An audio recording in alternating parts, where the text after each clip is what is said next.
How long did it take you to write Mason Brothers? About 4 weeks. 4 weeks? Yeah, Okay, wow. about a month. Wow. Do you remember where you came up with the idea? You know, it's people have asked me that before. I don't know. I've always loved heist movies and crime movies, crime thriller movies, and since the '90s, there hasn't been a lot of like those old school movies like Heat and LA Confidential. I mean, there were so many great movies from the '90s, which I loved growing up, and I haven't seen a movie like that in a long time. It was kind of like that type of '90s heist movie, and I've always wanted to do a heist movie. So I just came up with a story of just a group of brothers that are tight group of brothers, and it's about the death of one of their youngest brothers and them trying to seek revenge on their brother's killer from their setup of this bank heist for $10 million. So it's weird how the creative mind works with like coming up with stories. It just kind of came to me. I've always wanted to do a heist movie. I just sat down and thought, hey, this is a cool concept, and I started writing it, non-linear, and just came up with it. And did you write the Mason Brothers script here? I did. You did? Okay. I did, yeah. Would you pick a certain time of day? Like, how would you start working on it? Nighttime. Nighttime? Oh, wow. This is quiet. No one's calling me, texting me. You know, it's easier for me to concentrate. Interesting. And how many drafts did you do before you were ready to actually do the project? You know, I only did two. Two? Well, here's the thing. I did, like they say, when you shoot a film, usually the script's always changing up to the day of shooting, even during shooting. So I did like two full drafts, so I wrote it once and I did one full revision, right? And then things, like little things were changed throughout the weeks all the way up till shooting. Like little things with the dialogue maybe, and some of the sets, changing props around, and little things like that. And then the day of the shooting, we're like, okay, maybe this works better for the actor saying this, or for this happening in the scene instead. So little things were changed all the way up to the shooting.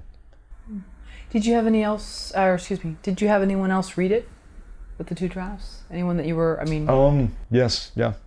One of my producing partners read it, and he was, hey man, you should probably change this, or so I had some advice on people, obviously, on little things like, hey, this, maybe look at this, just to clarify that, so you're not repetitive with maybe this or something.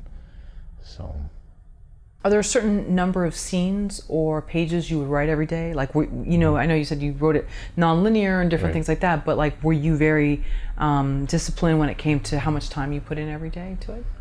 Yes, I mean, I didn't have like a specific amount of hours maybe, because you get writer's block, and it's like, after that, you're kind of like, I think I'll call it quits for today and kind of go back tomorrow. So it just varied. Some days it was like maybe 2 hours, maybe one day it was only 1 hour. I didn't really have like a set amount of scenes I wanted in a day, but I did want the script done in a certain amount of time. I didn't really say like, well, I want it done in a month, but I want it done in at least 2 months or so. But I was fortunate to get it done in a month, because I wrote other scripts and it was like, it takes longer. I just wrote my last script. I'm in development now with this other feature. It took me 2.5 months to write. So it's just weird how it could take you either a month or 2.5 months or whatever. It just depends on how you're able to think and come up with different stuff, concepts. So. And you play Ren in the movie? Right. Okay. Right. And so did you know that you wanted to be in it as well? Because I know you have a passion for acting as well. That's why you came to LA, right? Right.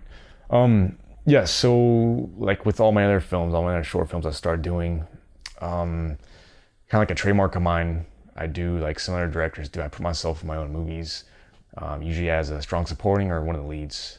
So my concept behind it is like, well, it's a cool trademark that some directors do, and then also people would understand, like, when you make a film, especially like a feature, you spend so much time doing it. It's a lot of money and a lot of time that you're so involved in it, that it's like, why not put, if you're gonna spend so much time doing it, why not be in it and be all in with being in the film and stuff, which, it creates more, it's a little harder, obviously, trying to direct behind camera and being in it, obviously, too. But yes, so from the start, I wanted to play one of the four leads, which is Ren's the oldest brother of the group. Is he like you? A little bit. How so? Yeah. Well, maybe, the character doesn't speak a whole lot. I speak. I'm not saying I'm not like this is a quiet guy, but he's kind of a no nonsense type of guy. He's kind of lets his actions speak. He's not like, like off the chain, like like running his mouth, like totally angry and stuff like that. I mean, some of these other characters. So he's a little more focused and humble. I say humble, focused, and low key. It's kind of, and I kind of see myself kind of like that a little bit, at least low key, you know. Okay. So you identify with him and you liked playing him. Right. Okay. Right. That's great. Which a lot of the characters I put in my films are like that too. They're very kind of the quiet type, like the Clint Eastwood. They're not a whole lot of dialogue, but he's like one of the lead, guys in the film. Makes his actions speak for his words type of deal. Right. So.